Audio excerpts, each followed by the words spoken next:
I'm wrestling, you're not weak for me. Celebrate what I am. Celebrate what I have been. Celebrate what I represent. And celebrate the many ways I have impacted your life. I will survive this test as I have survived others. I am forever etched into the very fiber of all mankind. The world needs me. Time is on my side. History guarantees me. I am wrestling. Do not wait for me. What's up, everybody? This is episode 20 of the T-Row and Funky Show. Yes, we did make it this far. Brought to you, as always, by Defend Soap. Defend what you have built. And as always, I'm with my two-time NCAA champion co-host, Tommy Rowlands. What's up, Tommy? What's up, brother? I appreciate the correct pronunciation of the last name. And sadly, as I'm sure our viewers can hear, I left my professional speaker at my office. So I'll be calling in today like a guest, so I apologize. No big deal. And you know what, Tommy? I actually thought about the pronunciation today because I was doing an interview for my upcoming fight, and I'm pretty sure I said it wrong. And I'm like, I hope Tommy doesn't hear this interview because I'm pretty sure. What'd you say? You do a podcast with Tommy Rowlands? Yes, I said Tommy Rowlands again. It comes more naturally to me, so I got to make an effort to say Rowlands. No, but the one guy was actually, he's from England, and he was talking about our podcast and how much he liked it, and he doesn't even know folk style wrestling at all. But so I knew we would go global eventually, Ben. Sooner than you thought. Yeah. Hey, I don't want to. This is we don't talk about you very much, but you're one of the top MMA fighters in the world. You fight for a really well-known, reputable Asian promotion. So you're going to Asia any day now, right? Yeah. So this will actually be the last podcast I do stateside. So the next one we do will be on opposite sides of the clock. I don't really have too much of a schedule on them over there, so I'm sure I'll be able to fit it into whatever works for you. Right. But yeah, because next week we'll be talking about, and sadly, I missed the NCAAs this year, and I missed the trials. So this it's been a terrible year for me. But Tommy, I will tell you today, I did book a vacation rental for the NCAA championships next year. So in St. Louis? Yeah, I stayed in it last year in 2014. It was it's not a super close walk, but it's definitely walking distance, probably less than a mile of this. I don't know what it's been Savas Scottrade. I don't know what the hell the building's name is right now. Right. Because it's been 7 different things. But within walking distance, and you invited some AWA folk, invited my brother. So next year it's really exciting. Missouri's going to have a great team. And I realized how great of a team Missouri's going to have, but I didn't realize, and we kind of hit on this last week, how good of a team everybody else is going to have. Oh yeah, it's going to be wild, man. It's going to be there's going to be even more parity next year than this year. Yeah, I mean, really between those top 5, I would say. So in my opinion, it's Penn State, Ohio State, Iowa, Virginia Tech, and Missouri are the real big guns next year. You left out the Cowboys? They're not. I don't think they're going to be that good. People might skewer me, but they lost Marsden, they lost Derringer. They lost the little 25-pounder. I know he didn't score any points. Yeah, but he's they still added a Piccinini. Yeah, but okay. The thing that people are forgetting about, like Willie was doing this the other day, and I think it's a mistake, but he was saying, well, they're going to have this superstar at this weight next year, right? But when he's saying it for every team, they all can't score big points, right? So, for example, Tommy, at 65, he said, well, Iowa's getting Marinelli. Well, Penn State's getting Mark Hall. Well, Chandler Rogers will be at 65. Well, Isaiah Wade's going to be at 65, right? They all can't score huge points. I mean, when you're considering that Isaac Jordan and Daniel Lewis are the 2 top returners, so they're likely to score a lot of points. You have 2 other returning All-Americans, and then I just named 4 guys that you're saying are going to be big-name guys, right? Well, if it sticks, one of those guys is going to score 8th place points, which is not too relevant, right? It's something. It's nothing. So when you're considering, I think Shane Sparks was telling me, well, Cornell's going to be great because of this, and this. And I said, okay, you have some for sure things, right? Like Derringer's a for sure finalist. Zane's a for sure finalist, right? But then you got these guys who are, say, 3 through 12. Some of them are going to make it, and some of them aren't going to make it. And that's just how it is. So you can't count them all for points. You just can't do it. I would say that, and that's what I think about Ohio State. Penn State, and then Ohio State. They have the most bona fide, for sure type guys that are going to score, 16 or more team points. Wouldn't you say? Yeah. I mean, I think obviously Ohio State, if Snyder comes back, which I keep saying is an if, I think they have the 3 NCAA champions. I think Penn State's got Rutherford and Nolf, which are huge point guys, but they did lose McIntosh and Megaludis. You could argue that Bo Jordan is more of a bona fide point scorer at the national tournament than Miles Martin. Yeah, 100%. Yeah, I would agree with that. And Miles Martin's going up to 84, so that's kind of a new water for him. So we'll see how he does there. Iowa has 3 returning finalists and 2 other returning All-Americans, which is huge. Missouri has a return. It's huge or huge? It's huge. And, they plug in a couple freshmen. Missouri's got a returning 2-time national champion and 3 other All-Americans, as well as... who are the 3 other? So you got Willie Miklas, who's a 2-time All-American. You got Levon Mays, who's a 2-time All-American. And you have Daniel Lewis, who took 4th this year, behind Bo, Isaac, and Geringer. Freshman. As a freshman. That's amazing, Ben. That's amazing. So who else do they have? Because I didn't know. Yeah. I do think I didn't. At first I thought maybe you're being a little bit of a homer, but after hearing that, I mean they are in the hunt. Well, obviously they had Barlow McGee, who was round to 12, and who in the court who lost to someone who he had beaten 9-5 the previous week. So he's a guy that it wouldn't be out of the realm of possibility to see him get in the top 8, and he beat Ryan Milhoff also. So you wouldn't be shocked to see him get in there. At 133, I think they have a great red shirt named Jaden Ironman. He's beaten a lot of really good guys. He whooped Cade Brock at the senior All-Star when they were both in high school. So I think you can see him coming and doing some damage. And then you had number 5, Matt Manley, who scored 0 points because he had I don't know if it was a torn LCL and MCL or, it was some kind of torn something on the knee that he did at the MAC championship. So he scored 0 points. At 157, you have Joey LaValle coming off redshirt, who was a round of 12 guy. So that's a round of 12 guy that's coming back into the lineup after a redshirt year. So things are looking really bright for them. Yeah, no, that's pretty impressive. So we've got Penn State, Ohio State, Mizzou, and Iowa. I have pre-qualified as in the hunt. Virginia Tech. Virginia Tech is pre-qualified too. They're in it. Oh yeah, okay. No doubt. I just forgot. They're no doubt. Well, they got 5 returning All-Americans. 6 plus 6, don't they? Is it 6? Well, I guess depends on whether you count Dance as an All-American this year because the All-American the previous year, correct? Right. And then who's the other guy? Well, they lost Bruschetta, and then Zavatsky did an All-American there at 84. Yeah, so they've got 6 returning All-Americans if you include Dance as one, which I think you should. Just like Ohio State has 3 national champs because Tomasello won it last year. Mm-hmm. And then Zavatsky. Yeah, there's 5 teams right there. Any one of those 5, it would not shock me if they won.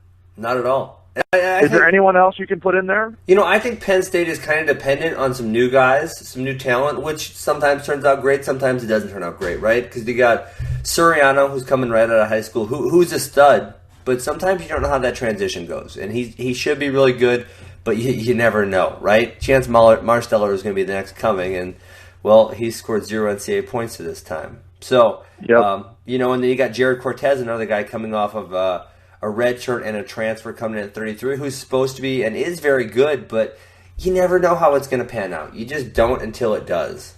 Not with the freshmen. There's not very many times where they arrive and it's just like, before they even grace the mat, it's going to be something special. Mark Hall is approaching that status, but by the same token, there's been guys as good as Mark Hall that have struggled in their first year. Yeah, no, 100%. 100%. Damian Hahn, he still had a good freshman year, don't get me wrong, but he got 5th. It wasn't like he scored 1 million points at the NCAA. So there's been guys that have come out with the same acclaim that Mark Hall has, and they didn't just set the world on fire. Yeah, I don't know if you remember, someone like Zach Esposito did an All-American as a freshman. He was a 2 seed going in NCAAs. Well, And, the biggest reason he didn't All-American is because he was sucking so much weight. You to think that's 41. why it was? I think so, and he fell apart at the end of the year. But Yeah. anyways, because that first half of the year, he was on fire. Yeah, and I fire. graduated high school same year as him, and he was so good in high school. And then he won an NCAA title, so obviously he came back. But you just never know with those freshmen. You never know what's going to happen between leaving home and cutting weight and injuries and the everything. grind of the season. I mean, it's a one long thing. season. You know, these high school guys, when you're a blue chip recruit, you have 1 or 2 matches every 6 or so months. You get into that Big 10, Big 12, or just any really college schedule, and every Friday and Sunday you got to get up for a match, and it seems like it never ends. That wears on you just as much, if not more, than the cutting weight. Yeah, I agree, 100%. Okay, so bottom line, I got my place booked for next year. I'm freaking ready. I'm going to do a little VRBO action, too. I think that makes sense. Tommy, there's one that's like literally a block away from the one that I booked. It's a really cool area. You should go ahead and book that. Should I send it to you? We can do a live podcast every night. It's not that bad of an idea, Tommy, and I almost considered asking our editor what it would take to do that, because I don't know if you know what Joe Rogan does? No. So Joe Rogan does this thing, and I think Flo might have done it for the NCAA Finals this year, but he does this thing called Fight Companion, and so you turn the volume off of whatever UFC event is happening. Oh, I right? listened. I was driving my daughter home from a tennis tournament, and I listened to the NCAA Finals on Flo. Okay. Off of my phone, and it was incredible. Okay, so Willie and Christian Pyle, they were so good. And then I obviously, when I got home, I watched the Snyder match live, and then I rewatched the finals when I got home, and it was just terrible. I would rather listen. This is no exaggeration, Ben. Yeah. I would rather listen to Willie and CP than watch the finals with the broadcasters. No, that's an exaggeration. That has got to be an exaggeration. But you got my point. That's a very big compliment for Willie and CP. I mean, they were good, man. Well, as much as I want to compliment them because they did a good job, I'm complimenting them because they were great. But at the same time, you know why they were great?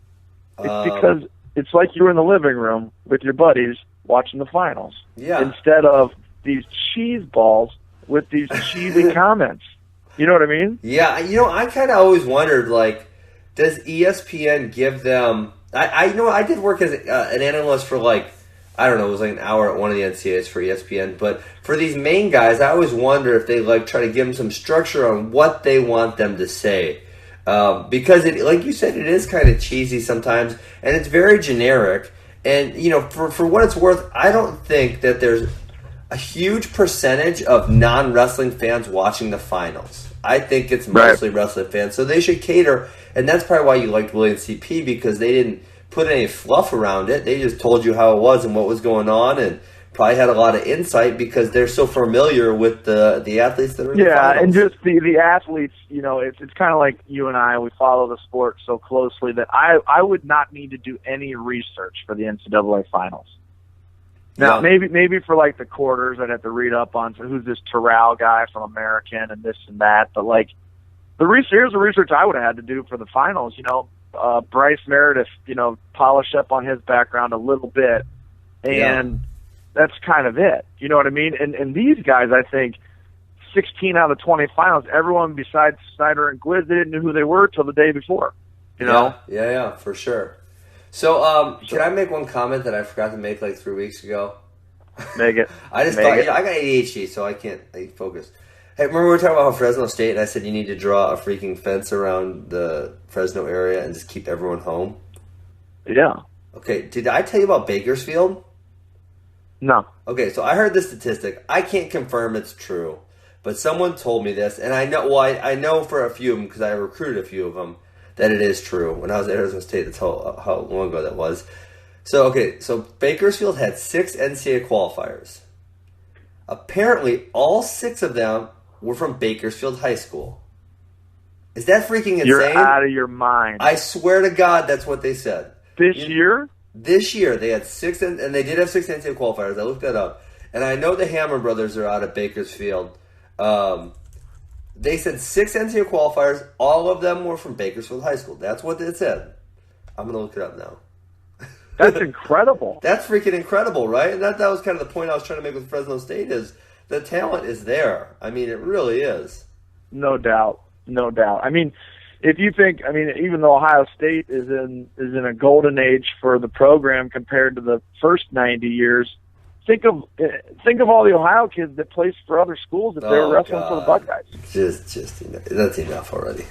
Well, I mean, you could say the same thing about PA, but they won the national title too. But that's what Cale's done. He's kept the guys home. He takes his keeps pick the guys every he wants. year. Yep. Okay, let's see. Adam Fierro's from Bakersfield. AJ Fierro's Bakersfield. Bryce Hammond, Bakersfield. Coleman Hammond, Bakersfield. Who's are the qualifiers? Ian Nickel, Bakersfield. Who else is a qualifier here?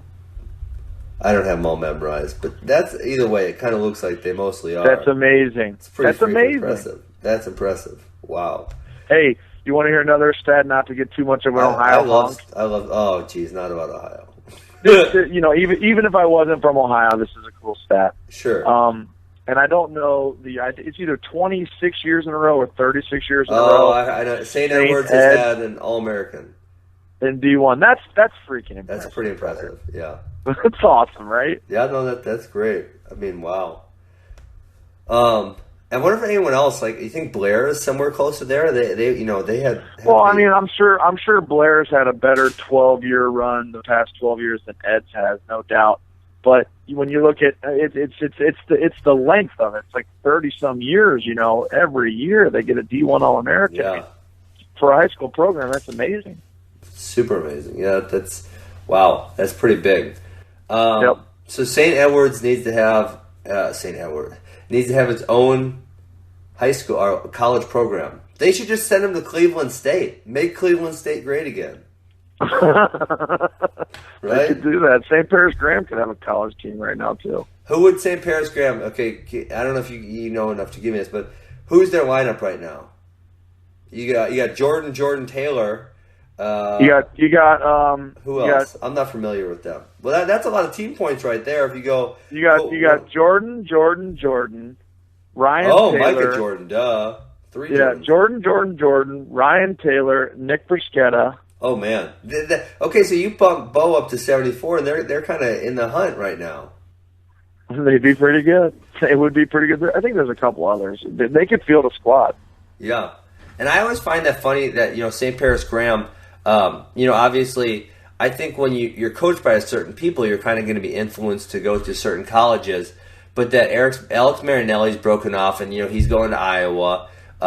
David Taylor went to Penn State. There's a big connection to Wisconsin. There's a big connection to Ohio State. I think that's really interesting. Virginia Tech, and I would think that that some of those alumni of that high school would have more influence in pulling people certain places. Like David Taylor would be like, "No, you're coming to Penn State. That's all there is to it." Yeah, stuff like that. No, it's pretty balanced out, I would say. Yeah, they really spread the love. That's right, baby. Big time. So what do we got on tap? We've just been BSing the last 15 minutes. That's what our show is, really. We just BS. Nothing. So we just had season recap, which we kind of just did a little, and then we're going to give out some awards. So this season I thought was fantastic. We're going to do these are going to be real awards too. We're going to create plaques. We're going to send it to the guys. It's going to be fun. Yeah. I thought one of the things we could review was the rule changes, because that was pretty good, pretty hotly contested coming into the season, and frankly, at times their application is in question. But I think that is user error more than anything. Overall, I thought, and like I said, guys, don't get me wrong, there has been user error by the referees, but I thought overall the rule changes were pretty solid. The 4-point near fall, it's kind of whatever. I always thought a 3-point near fall was a big deal, but 4 points even bigger deal. But overall, I thought it was good rule changes. What did you think? I think so too. I mean, I've got a lot of beef with the user error. To your point, I mean, we saw it in the finals with Nishan and Corey Clark. We saw it in a number of other matches that became somewhat of an issue when it couldn't have been. But overall, I think you saw more action this year, especially even at the national tournament in the later rounds, quarters, semis, and finals. and you have to say that the application of the rules had something to do with that. So Yeah. I think overall success. Overall, we should continue to make it better, though. I think it's the right direction. I think we saw a lot more scoring at the upper weights this year because of it. There's a lot of things we can go deep down into it, but I think it was overall a success. So I mentioned a few positions last week that I would like to see be called differently. The one where the bottom guy's on the edge, guys on their knees, I think could be called a little more aggressively. So under the stalling bylaws, what they are now, under the rules, is there any positions that you're especially annoyed with, or that you think should be really emphasized upon? Another one that I brought up last week was when a guy is repeatedly dropping to the leg, but maybe only staying there for 4 seconds, but they keep going down there. It's really freaking annoying. Just call them for stalling, right? No doubt. And one rule that, not rule, but one thing I hate, and I don't think you can make it a rule because it's so interpretive that it can never be truly enforced. But just one thing I hate about the way people wrestle is that when a guy is completely beat dead to rights on a leg attack, and he defensively has enough skill to scramble for a stalemate, but he doesn't. His entire intention to scramble is to stalemate the position and not score. And there's guys out there where all they're doing is trying to latch on and stalemate it. That snaps me. That really, really snaps me. And I don't think I'm doing a good job of explaining it, but I think you know. No, I know exactly what you're saying. I feel like that's stalling. When you get beat, when you get completely outmaneuvered in folk style, it's one thing. Yeah, you got beat. But if you can get creative and cause a flurry of action that is exciting to watch, and you wind up on top 50% of the time, or even if you don't wind up on top, he scores. That's okay with me. But if you can somehow manipulate a position to a stalemate, you need to be penalized for that. Yeah, and you know what? Some of this is, I think a lot of it has actually been reduced because of the instantaneous takedown stuff. Right. I think that has reduced the amount of scrambling you see, which, I'm a scrambler, so I don't really love those instantaneous takedowns, but it definitely reduces that. And to your point about some guys aren't skilled enough to score off it, 100%. And, but you can't blame the athlete because, your other choice is give up points, right? So you're going to try to do something. I think that you would open a can of worms because I think refs, we're talking about having a hard enough time calling basic stalling, but now when you're talking about the intricacies of those positions, and you know what, kind of like I love those positions, so when I see a boring match but they're scrambling a lot and most people are saying like, this is boring, like I actually kind of love it because I love seeing who's going to do what they're going to do next, that kind of stuff. But yes, there are definitely some people like who lock in the crotch and just try to stall it out, right? Or who grab an ankle and they don't make an attempt to move. So, I could definitely see that be called for stalling. But you very, very, very rarely see someone get called for stalling when they're actually under attack. You know what I'm saying? Yep. Like if someone's trying to shoot and they're blocking out, you get called stalling there. But if someone's shooting and getting to the legs but they're not finishing, you so rarely see that get called for stalling, which I think it should be. I think it is stalling. You're right. It's a great point. If you're under attack, but you haven't blocked, it's like good defense gets stalled for calling quicker than bad defense. For sure. Because I think the refs are thinking, well, the onus is on the offensive man to score, but what is the difference there between when they can't get to their legs and score, and when they can get to their legs and then still not score? What's the difference? I'll tell you the difference, Ben. I'll tell you the difference. There is none. You're right. It's a great point. It's a great point. Yeah. And so, I saw this. Levon Mays is another guy who he got in a handful of these. God, who was he wrestling? Someone that had pretty solid defense, and it was like, well, he got on his legs 3 or 4 or 5 times, and there was no stalling because he was actually getting to his legs. The refs were like, well, he should finish it. But absolutely, it's tough. So that's a good one. Yeah, that's a good point, Tommy. I like that a lot. That could definitely be called for stalling more often. And so it will move on. And the other huge change this year, besides the rules, huge. It's huge. Hey, listen, have you heard about this reporter filing for assault? Did you hear this story? I read the headlines today. I didn't get to read the article. So it's pretty ridiculous. By the way, speaking of headlines, we got to talk about John Jones too. Oh God, I don't even want to bother. Okay, but this assault thing. Before we get on to the next rule change, or I'm sorry, next provision was the dual meet championships. I want to talk about that. So this Trump thing. So apparently, one of Trump's campaign people grabbed this reporter by the arm, right? Right. But there's three videos. So all I did was grab her by the arm to stop her from approaching Trump. But there's 3 videos, none of which show that actually happening, right? So none of the video evidence corroborates what she's saying. On top of that, he just grabbed her arm to stop her from getting closer, right? Which I guess was what his job was, apparently. Right. But, I mean, are we in the day and age where grabbing someone is assault and then there's 3 videos and none of them it corroborates? I mean, is this lady just looking for attention or what's her deal? Yes, we are in that day and age. Oh, sadly. It's sad. Yeah. Okay. So I didn't get to read much about it, but based on the details, it's just another a very litigious interpretation, of how we work in the world. Yeah. And in America. You know, in Thailand, there's no liability lawsuits. Really? You want to hear my story about it? Yeah, I do. So one time I'm over in Singapore and I go up to Phuket, I think. We went to some islands, my wife and I.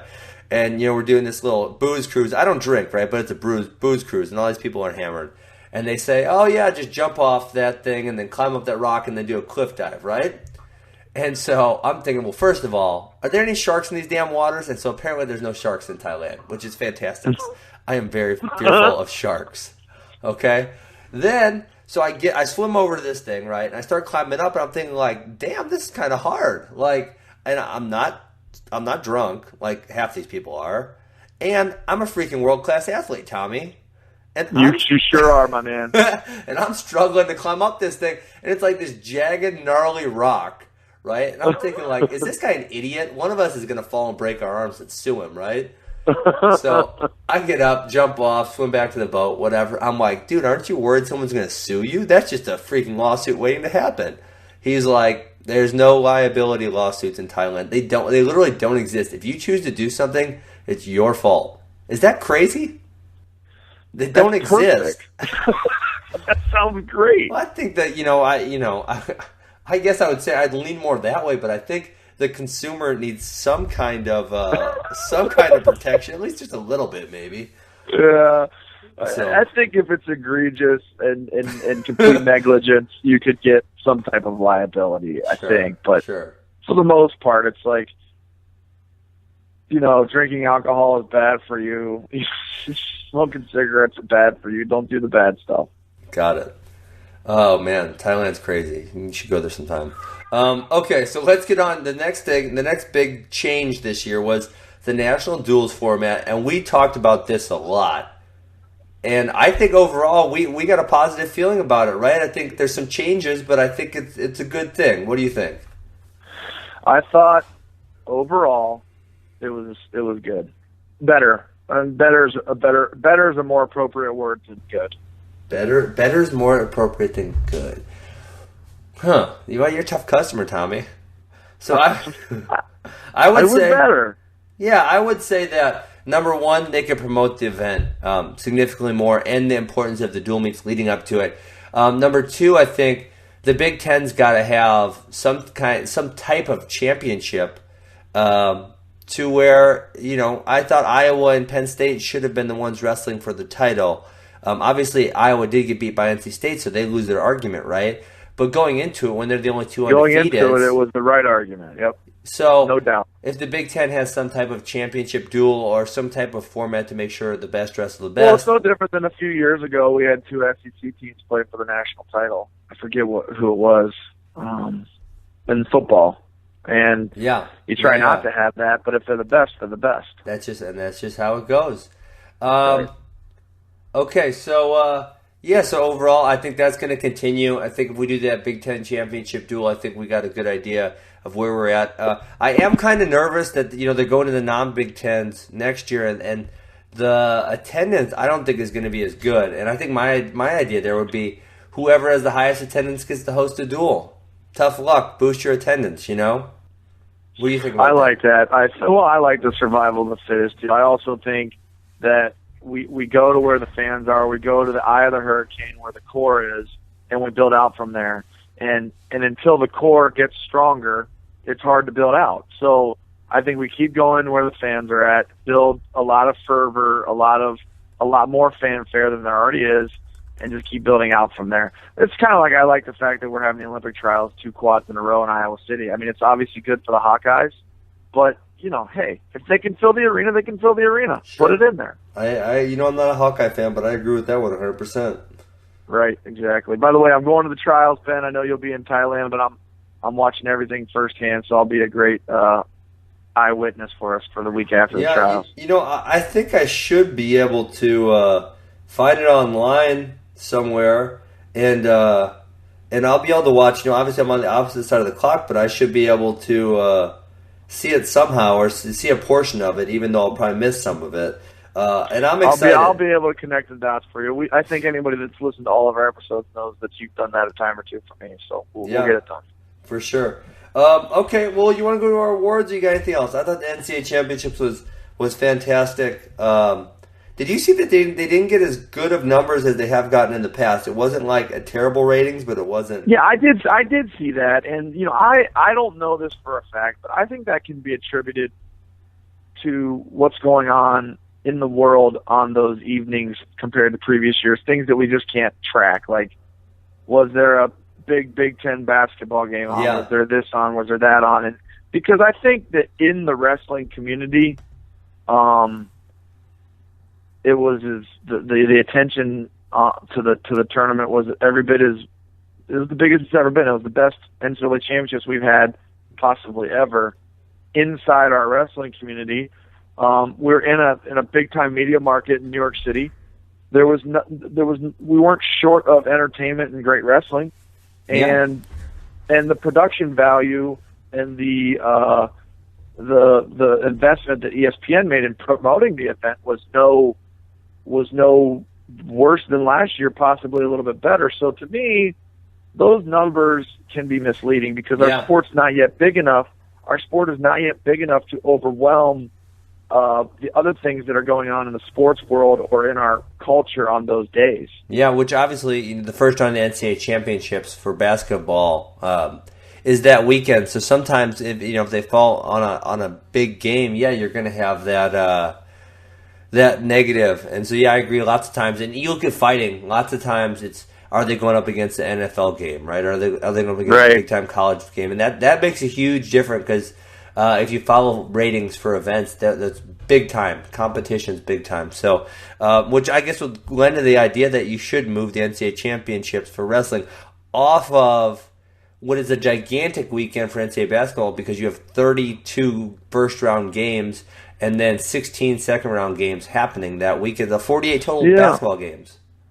Yeah, no, it's a good thought, and I mean, we probably should devote another episode to that, but I agree. I thought that it was a great championships. I don't think you can't really knock what happened that weekend. It was pretty damn good. Yeah.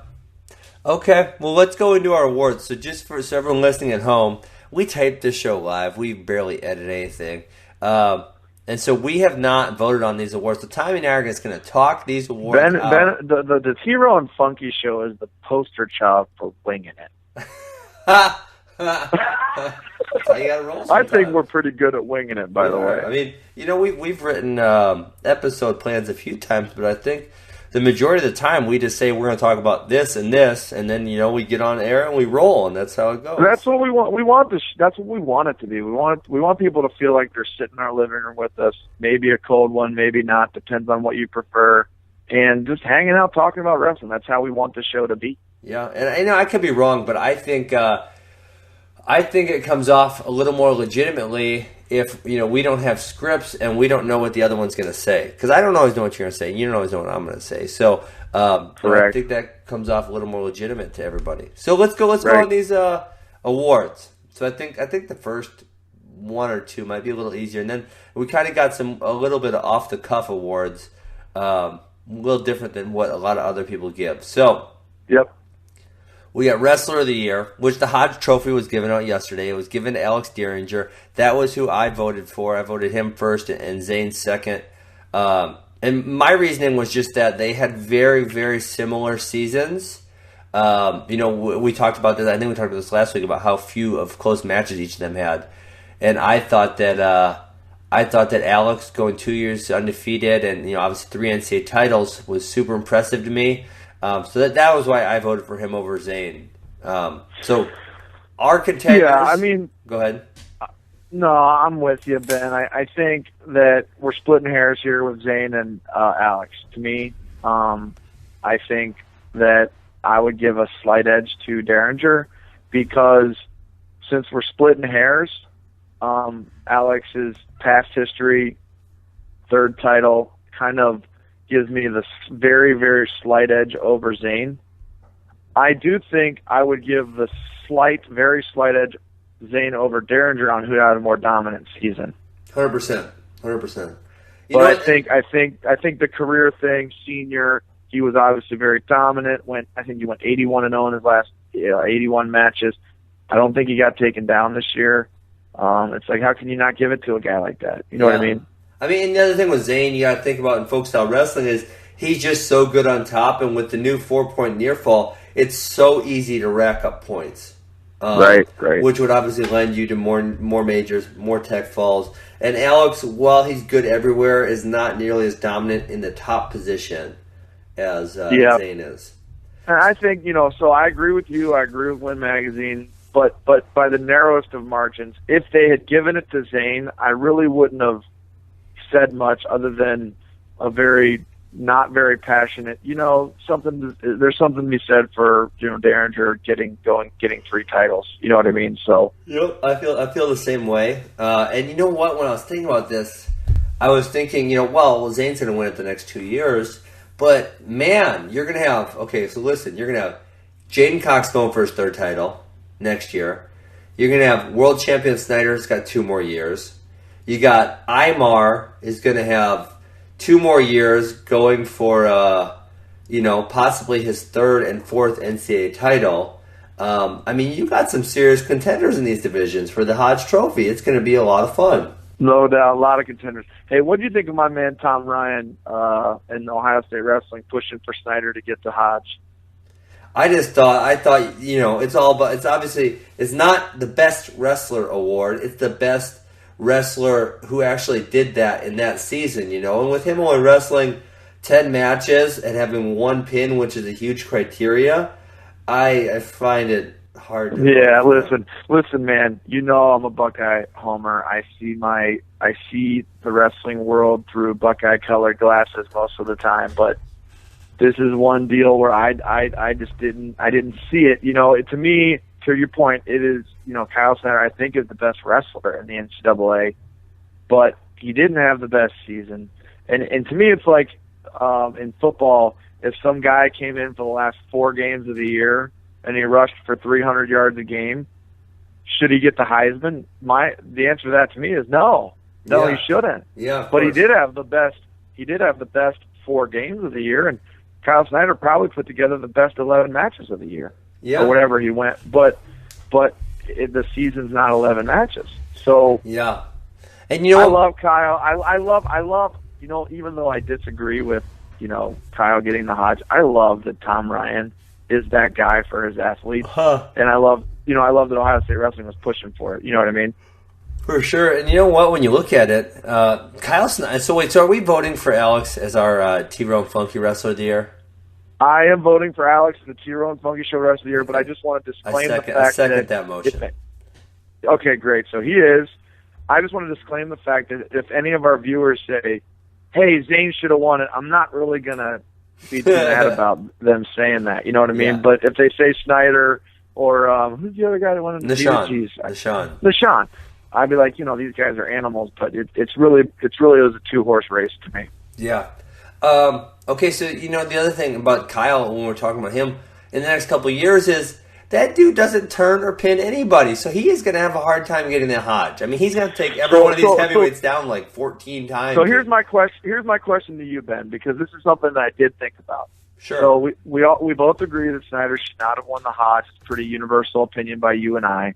Mm-hmm. I'm not really conflicted over it, but I will be conflicted at this. So let's say Snyder wins the Olympics. He goes 11-0 next year. 11. He's only having 11 matches next year.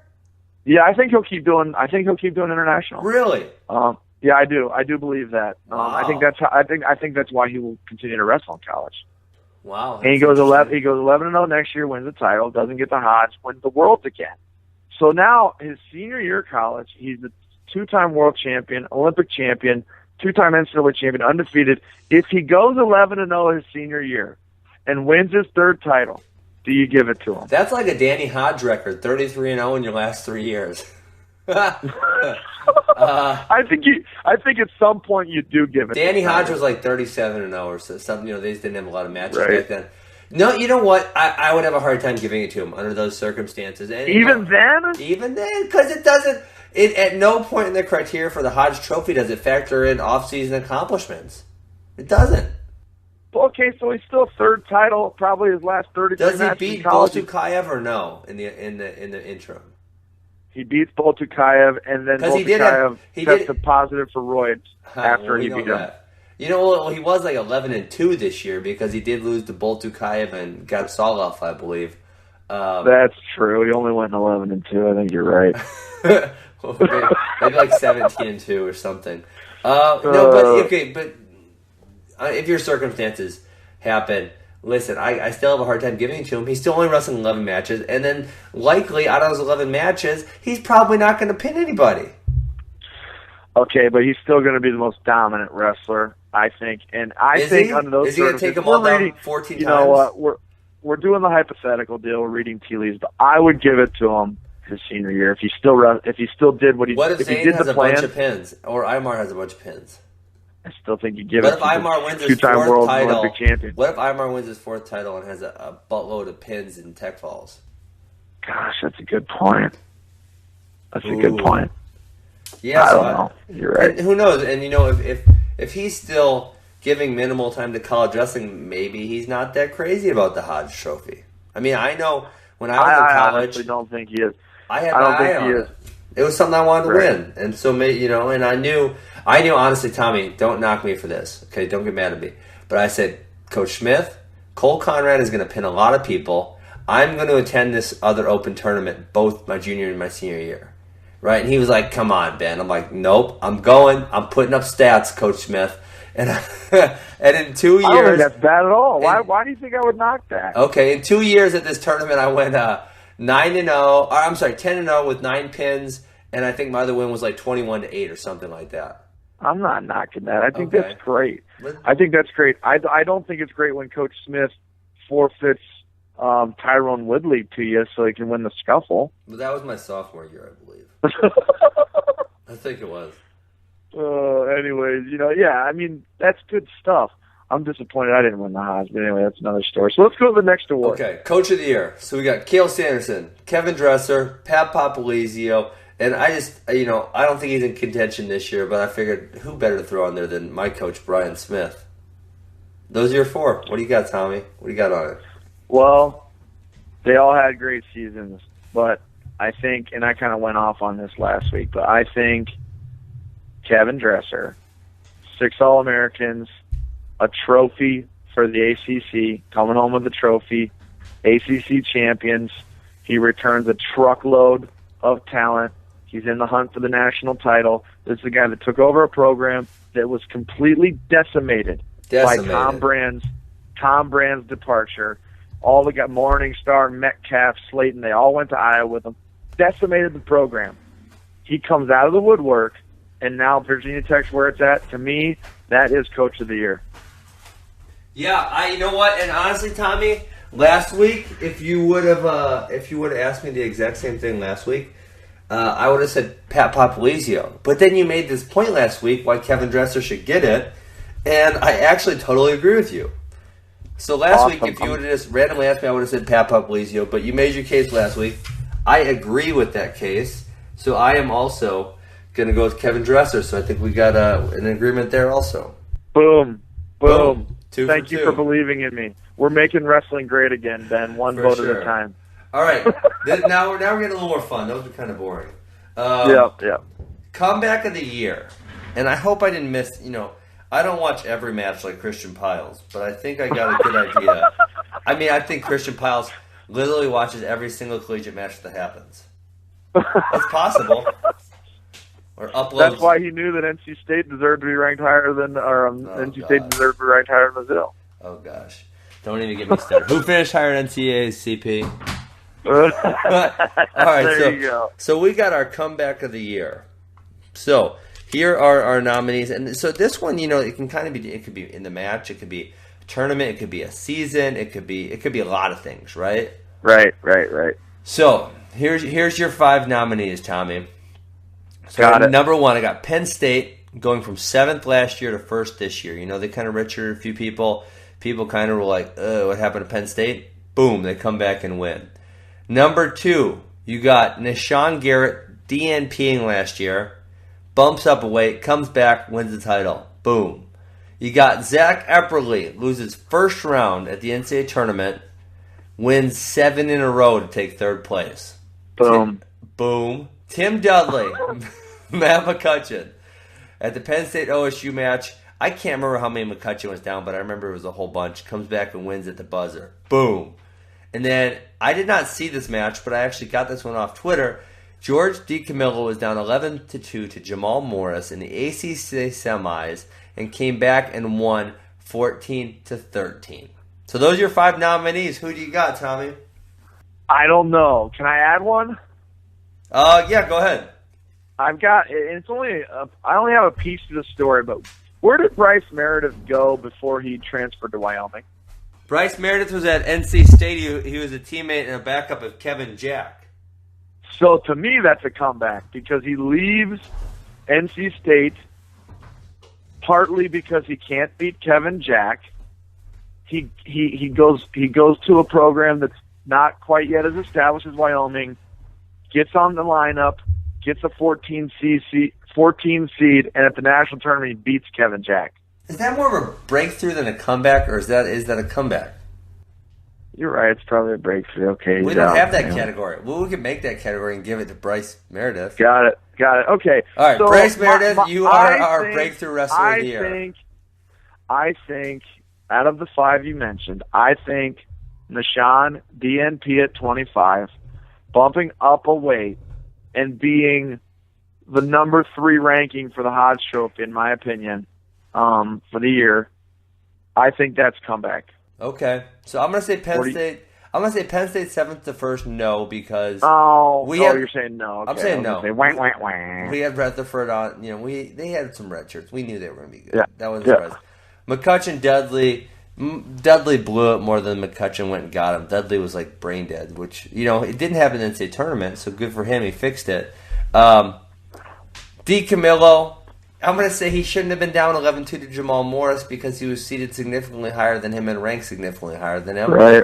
So for me, the final 2 are, like you said, Nishan DNPing to the title. I think that's a big moment when you DNP as a dominating junior. To the title. Yeah, you're right. All year dominating. I mean, but when you DNP as a junior and you've been so close to, he was in the finals as a sophomore, and I believe he took 3rd as a freshman. That's a defining moment. You can say, "Damn, I suck," and pack your crap and give up. It's a crossroads. It's a crossroads for sure. And then Zach Epperly losing first round at NCAAs is the same kind of crossroads, right? You can say, damn it, I lost first round. I'm packing my crap. And there were, Evan Henderson, for one, packed his bags and went home. And there's a lot of people you see do it. Coach Brian Smith always talks about it like, dude, you got to wrestle hard in the wrestlebacks because some of these dudes, they're ready to go home. And they really are. So for me, Epperly losing first round, coming back 7 straight is like, it's so close. Pretty awesome. It's pretty awesome, but I'm going to agree with you. Nishan DNP to a dominating title run. That's it for me. So all right, baby. Again. So we're in agreement. And we made up a category. We gave Bryce Meredith the breakthrough wrestler of the year also. Absolutely. Hey, you want to hear a funny story about losing? You want to hear a funny story about losing in the first round and getting 3rd? So my senior year of college, J.D. Bergman. Who's he's a household name in the wrestling community now, but at the time he was a freshman. blue chip recruit. I think he had maybe 13 or 14 losses. He's like 20-13. We all knew he was good. He loses in the first round to B.J. Pat in overtime. B.J. Pat will see like 4th or 5th from Nebraska.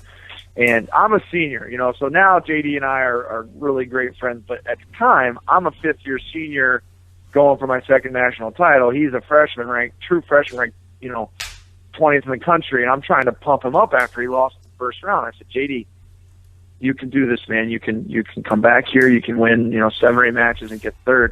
And he looked at me, and JD's just, the most kind-hearted guy. But at the time, he's an 18-year-old kid, Mm-hmm. And I said, JD, you can do this, man. You can do this. And he goes, I know. I did it at Tournament of Champs when I was 10 years old. No, he didn't say that. Oh, yeah. Oh, yeah, man.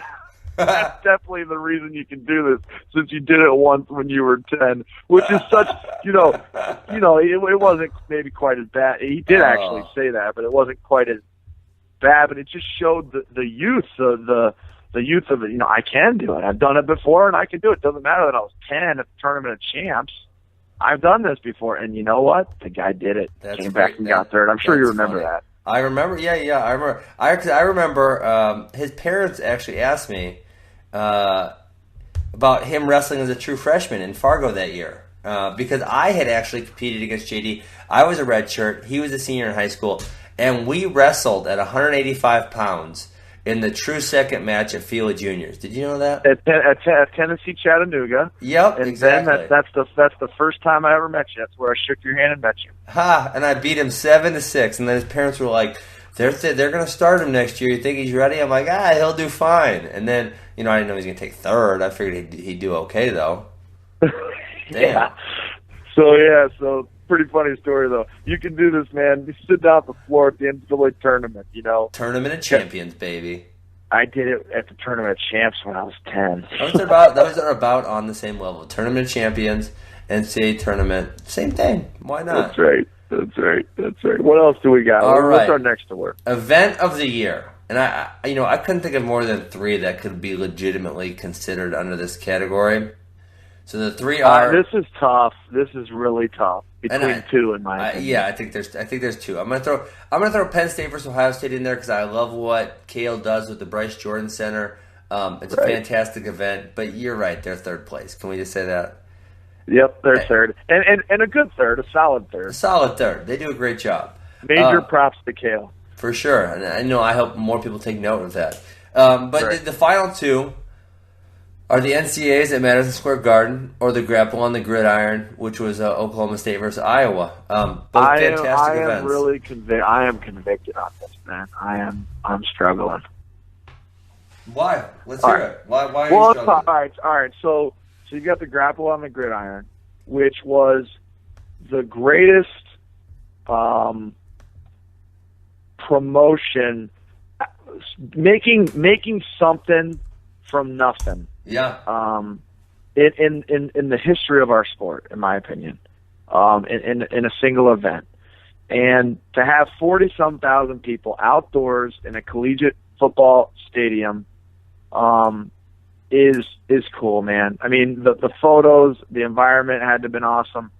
To me, that when you talk about event of the year, like, I feel like we should be giving credit to the innovation and the foresight and the ability to create something that is new and pushes the sport to new heights. You know what I mean? For sure. And so a big part of me thinks that should be event of the year. That being said, I think we watched the greatest NCAA wrestling championships in the history of our sport. It was in Madison Square Garden, sold out, electric finals, and the greatest NCAA championships we have ever had. So by the same token, I think that it was probably more exciting to watch the NCAA finals, probably more exciting to be in the arena. But what happened at Grapple the Gridiron is it's incredibly unique. It's much more rare than what happened at NCAAs, if that makes sense. Yep, and you know what? I agree 100%. And the other thing I was thinking about, so I'm guessing you're going for Grapple on the Gridiron? I'm going to go for Grapple on the Gridiron similar to the way we went for Derringer over Rutherford. Okay. Well, I feel the same way. I'm not gonna hate on it if you want it to be NCAA's. No, you know what? I feel the same way, and I was thinking the other thing about this vote here is, if we vote for the NCAA championships, who do we give the award to, right? And I think it's going to be freaking hilarious if we send Tom Brands a plaque and he puts it up on his wall for the event of the year. I think we should. We should send when we send him the letter. We should ask him to put it on his wall, get a picture with it. That would be awesome. So yeah, I think I think, like you said, I think the NCAA championships were the best NCAA championships we've seen in a while. But as far as thinking outside the box, creating a new event from nothing, you got to go with Grapple on the Gridiron. And I really, really, really, really hope that either Iowa does this again or someone does this again next year. I think it won't surprise me if Tom Bryant's got something up his sleeve. He's got a lot of support from the athletic department. And during the football season, if anything Buckeye in this town. I got it, Tommy. You ready for this? Are you ready for this? I'm ready, man. What do you got for me? Ohio State versus Michigan on a wrestling mat Friday night under the lights before the Ohio State-Michigan game. Boom. What do you think? How many? 80,000? 80,000? It could be huge, but you would need both athletic departments to promote it in a way that, they've got to be invested. I don't think the wrestling community could drum up 40,000. You need the athletic department, of course, to be involved in it. But Michigan. Well, you got a bunch of naked college girls going to swim in that pond the night before. They're swimming in the pond. Just we tell do them to come to the wrestling match and then go swim in the pond. No big deal. Ohio State University takes on Michigan in a blood drive the week of the Michigan donate blood. And I don't know the stats, but between both schools, they donate like more blood than there is on Eastern Mississippi. And so there's all kinds of stuff. You're right. That would be great. You can make some donate blood posters, and I'm sure you can find a picture of a Michigan or an Ohio State guy bleeding, right? Yeah, of course. Donate blood, and then it's a Michigan guy bleeding. Show up to the match. I'm in. I think that could work. I think Kale's going to do something. I could see Zeke Jones with the weather down in Arizona. Yeah, yeah. I don't think that Zeke would have the attendance necessary to put on an event. Because if you get 5,000 in a football stadium, it's going to look ridiculous. But 5,000 in an arena looks good. So you got to consider that too. It's got to be a place where they're going to get. If you don't get 20,000, you're going to look ridiculous. Yeah, you do have to get about 20. You need to fill up that end zone area. Yep, for sure. Okay, so we got Grapple on the Gridiron. Grapple on the Gridiron. Maybe not by no fair, but NCAA championships was awesome. Is all I'm trying to say. Yeah. All right, match of the year. So we got what? We got two categories left, because the last one we're kind of combining into one. So the second to last category would be match of the year, and I'll let you, if you want to nominate one that's not up here. But I think I have four very good, and three of them are. Go ahead. I like your nominees. Okay, so we got Nolf Imar 3, which in my opinion was the best of the three. Snyder Gwiz, Myanmar Nickel, 3 or 4, right? Is it 4? Yes, it's 4. And then Brewer versus Garrett, number 1 at the Vegas Cliff Keen. That was a great match. Good call on that. So what do you got? So I got Snyder Gwiz, and the reason being is there's 3 reasons. 1, it was for the NCAA title. Now we have 2 other matches that same, but that's one reason. 2, it was the most exciting NCAA final, for me, at least. And I think most people would argue that.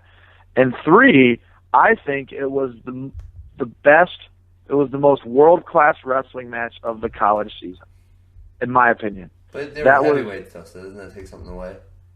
It was world-class heavyweights. I know what you're getting at, and I don't like it. That's like saying world-class midgets playing basketball. Come on. Let's get rid of the weight. Let's just get rid of the weight classes and make you real happy, Ben. Anyways, it was 2 world-class I mean, I thought it was world-class wrestling. Yeah, it was. At 100%. at that weight class. So for that, I give it to Snyder Gwiz. I thought Imar Nolf 3 was probably number 2 for me. Number 3 would be Nickel Mymar, and number 4 would be Nishan and Brewer. But that was probably the best regular season match. Yeah. Yeah, and I agree 100%. I don't think they're... You know, maybe we should separate these categories next year between Match of the Year, NCAA Tournament Match of the Year, regular season. Cause I think that's fair. I think that's fair because what's at stake just influences your decision so much. Course, you know what I mean? Of course. And so, yeah, I mean, I give it Snyder Gwiz. I don't think it's competitive. That was as good as Imar Knoll for. That was the main event of the night. That was the match everyone was waiting to see. We didn't get to see it more than one time. There was so much on the line. It was 2 undefeated guys. It was, it was exactly what we wanted it to be. So yeah. So do we do 2 plaques for this? No, the winner gets it. Oh, the winner gets it. So the winner go the spoils. All right, got it. Hey, we're cutting down on our expense budget for the podcast. Good job. All right, last one, which I had trouble with this category because we need more of these in the sport, and maybe I'm missing someone. But performer/personality of the year, which I say could be a wrestler, coach, could be anything. And my final 4, and feel free to add someone if you think, but Sammy Brooks, Isaiah Martinez, David Terrell, and Bryce Meredith. All for different reasons. What do you got on that one? I like them all. I think you could add Kevin Dresser because of his commentary with brands that made him kind of a polarizing figure in the sport this year. I think you could add T-Row and Funky. I think we're changing the game. Man, I think you could add Martin Floriani for stirring the pot with the NWCA. Mm-hmm. Yeah, but honestly, I really like the David Terrell kid story. The only reason I don't want to say it is because it was relevant for one weekend. I wish we knew about him and everything in the beginning of the year. You know what I mean? So I'm kind of struggling with this because I like the David Terrell story. And it makes me want to say he's the performer of the year, but I also want to give it to someone that's been on the radar all year. Well, but you know what I mean? The other thing that he did not have working for him is he went to American University, right? Yep. And I actually did a little piece on his story on my Facebook page, which his story is fantastic. But can you think about how much more? I love your video. I watched it, by the way. It's a crazy story, right? Yeah, it was crazy. But just think about how much more acclaim this guy would have been getting if he went to Iowa or Oklahoma State or Penn State.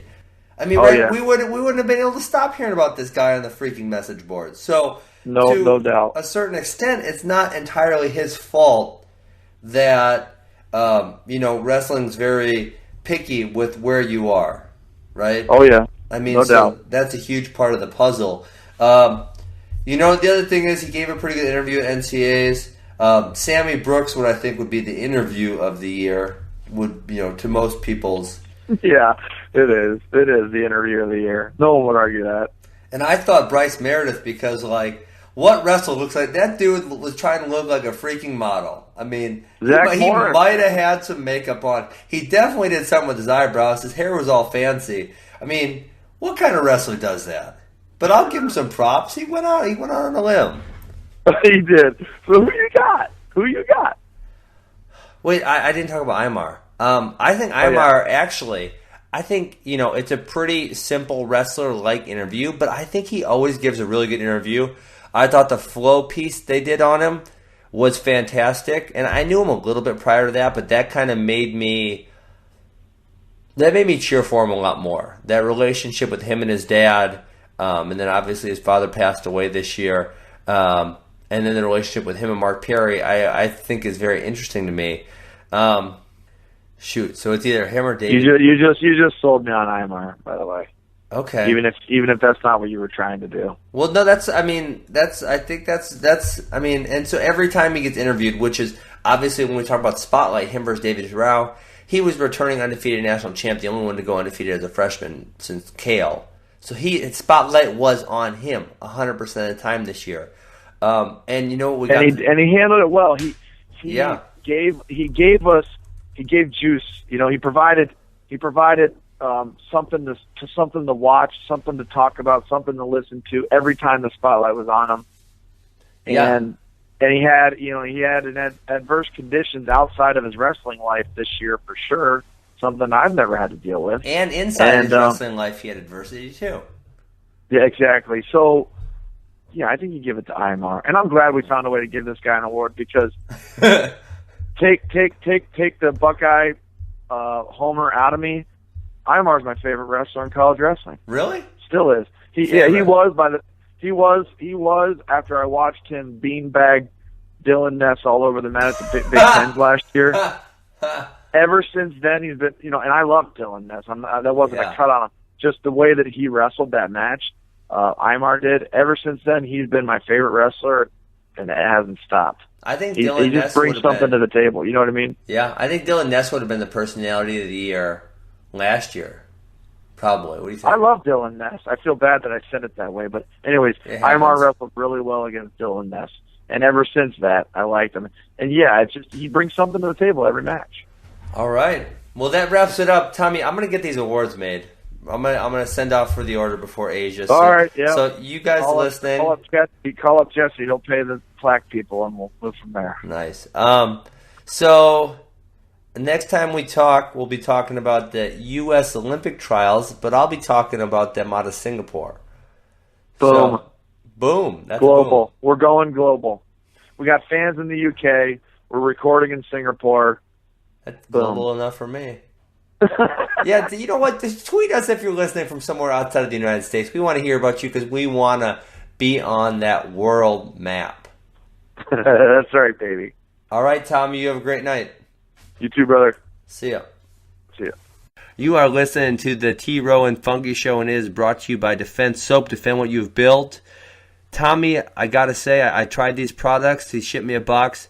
I love them. I've had, if you know me, you know I've had ringworm issues for a long time. So I'm looking forward to putting these in my repertoire and hoping the ringworm does not come back ever. No doubt, Ben. And to top that off, the company was created by wrestlers. Guy Seiko wrestled at Cleveland State University. His son was an All-American in Virginia, so these people really get it. They know what the wrestling community needs. You're listening to the T-Row and Funky Show, brought to you by All Force Nutrition. Ben, I don't know a whole lot about the founders here, but I gather it's a wrestling family, wrestling company up in the North Country where you're at. Tell us a little bit about All Force Nutrition.